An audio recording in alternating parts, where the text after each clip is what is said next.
In the recent few decades, diving watch has already grown into the most popular watch style.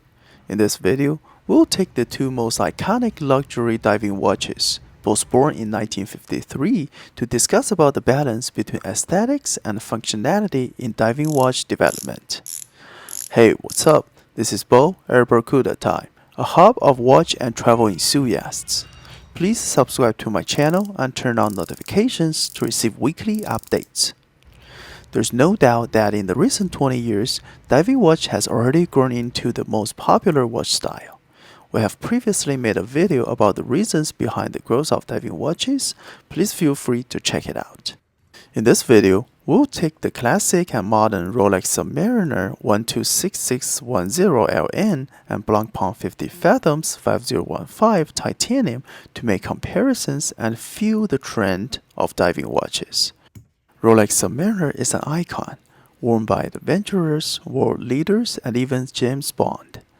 The Blancpain 50 Fathoms is a hidden gem, the very first modern diving watch created for the elite divers of French Navy.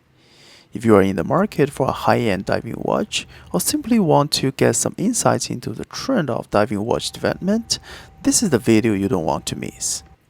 First, let's step back in time and dig a little bit into history. Back in the 1950s, explorers, military divers, watch collectors worldwide needed a way to accurately measure their time underwater, not just for convenience, but for survival.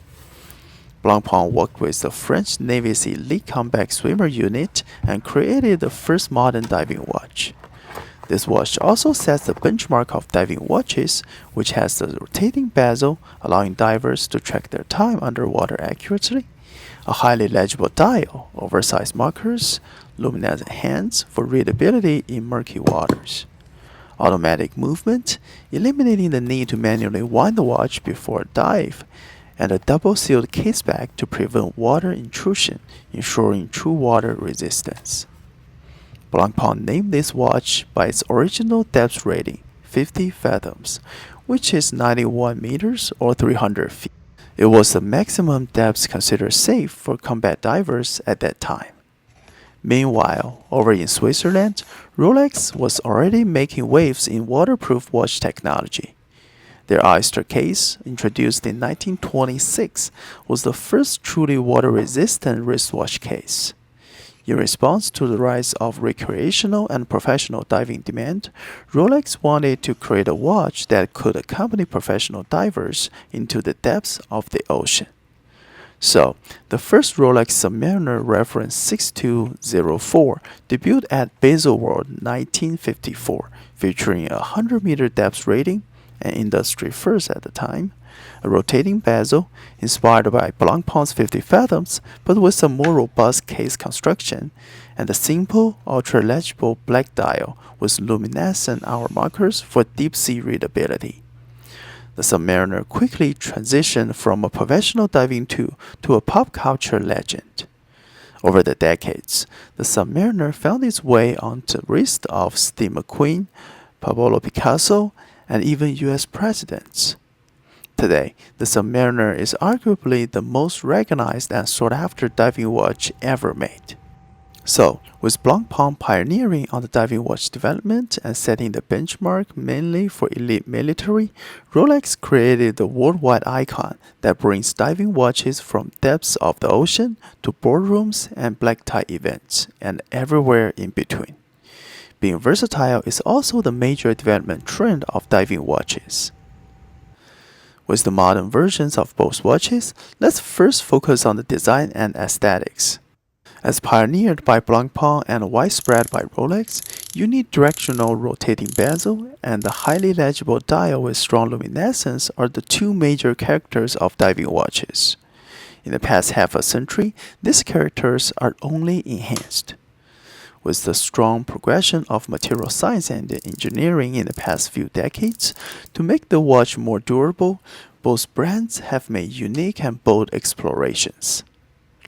Rolex strictly maintained its original design and focused on the improvements in durability.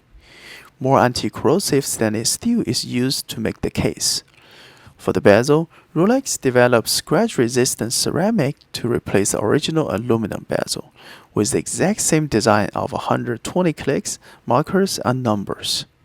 Blancpain 50 Fathoms, on the other hand, has multiple designs since the beginning.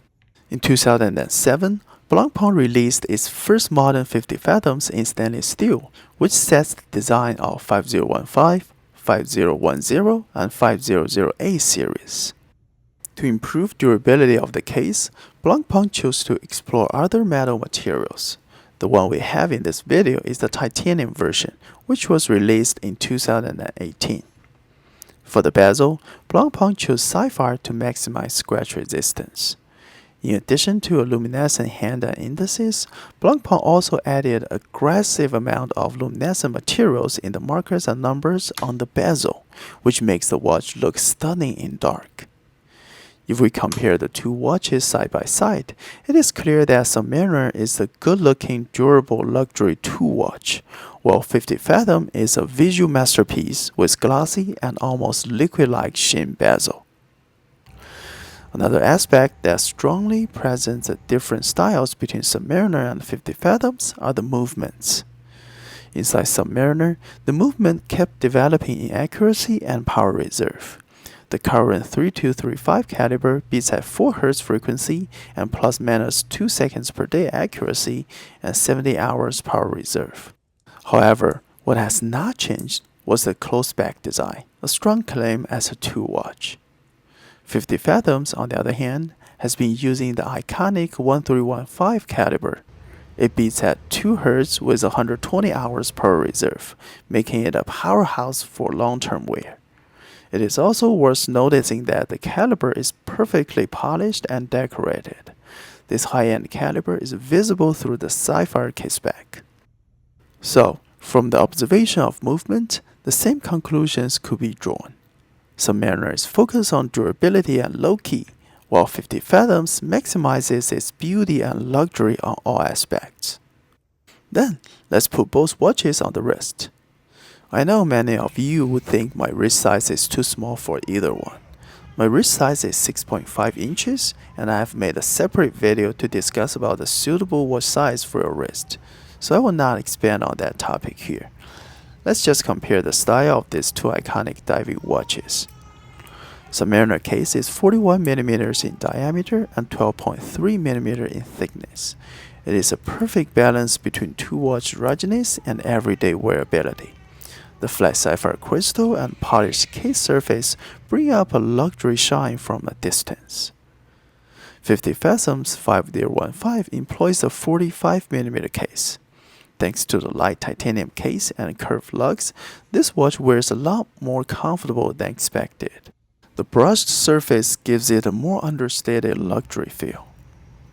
As for the price, these two watches are in the opposite. This Submariner is priced at $10,400 MSRP, but difficult to get from ADs. Its secondary market price is around $12,000 and $13,000. And because of the luxury design and finish, the 50 Fathoms is priced at a lot higher at $17,000. But on the secondary market, this watch could be purchased with only $10,000. From the development track of Submariner and 50 Fathoms, we can see that luxury diving watches are getting more durable and luxurious. Between these two, seems being durable gets more appreciation than being luxury. After all, just like I mentioned in my previous video, the reason why diving watches are popular is just because of the robustness and sporty aesthetics.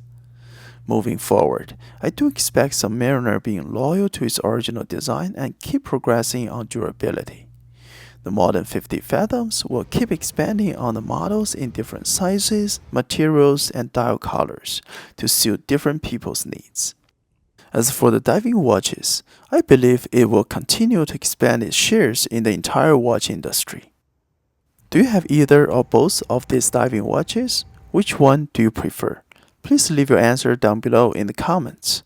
If you like this video, please hit the thumb up button and subscribe to my channel. I'll see you next time.